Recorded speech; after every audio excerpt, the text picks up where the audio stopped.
welcome to LearnCity. My name is Pace, and today we'll be talking about quadrants. A quadrant is defined as a particular sector of a circle. In our previous classes, we've been talking about trigonometry, trigonometric ratios, trigonometric functions, trigonometric ratios, where we've been finding the sides of a triangle, the angle of a triangle, knowing how to use the mathematical table by finding the number of each angle as the reverse of the number in which we can find the angles. And today we'll be talking about quadrants. Now, it is important to know quadrants in mathematics, in trigonometry, as it also relates with the sine, cosine, and the tangent. Now, in our quadrant, we have a full circle where we have 4 different quadrants. Where we have our circle.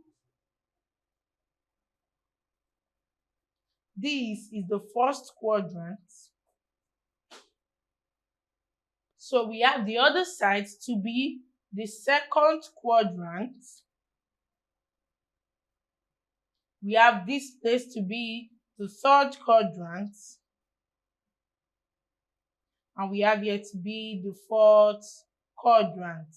Now, this makes the 360 degrees, where we have 90 degrees, we have 180 degrees, we have 270 degrees, and we have 360 degrees, where each of these quadrants consists of 90 degrees each.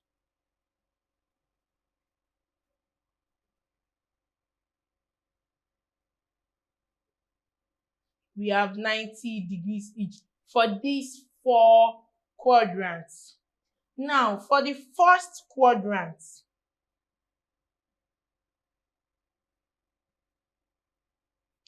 all sides are positive. For any angle that is in the first quadrant, all the angles is positive, which means our sine is positive, our cosine is positive, and our tan is positive. We have these 3 sides to be positive, in which we have it that our 0 degrees less than theta less than 90 degrees. So this is the part for our first quadrant. That is our first quadrant, where we have, example, we have a sine 30 degrees. We have it to be 0.5. Our cos 30 degrees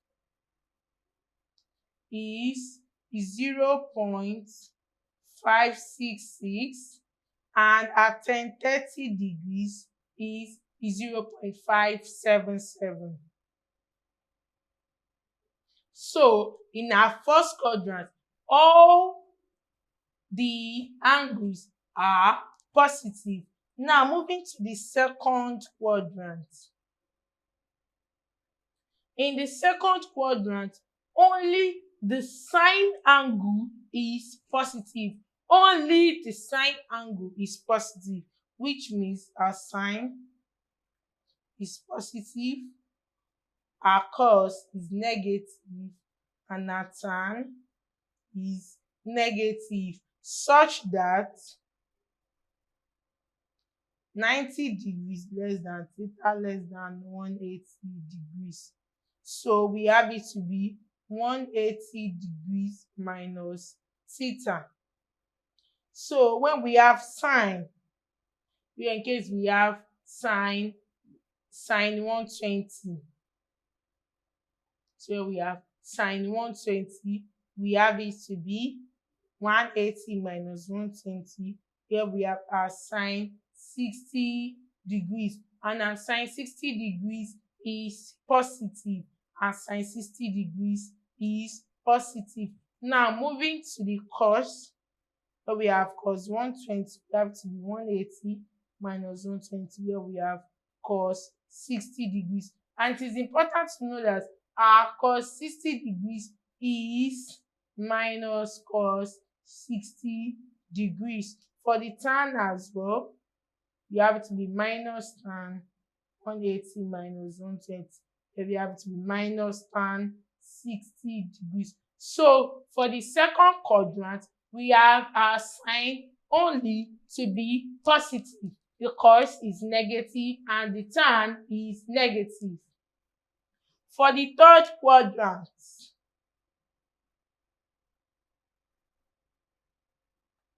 we have our tan to be positive. We have our tan to be positive.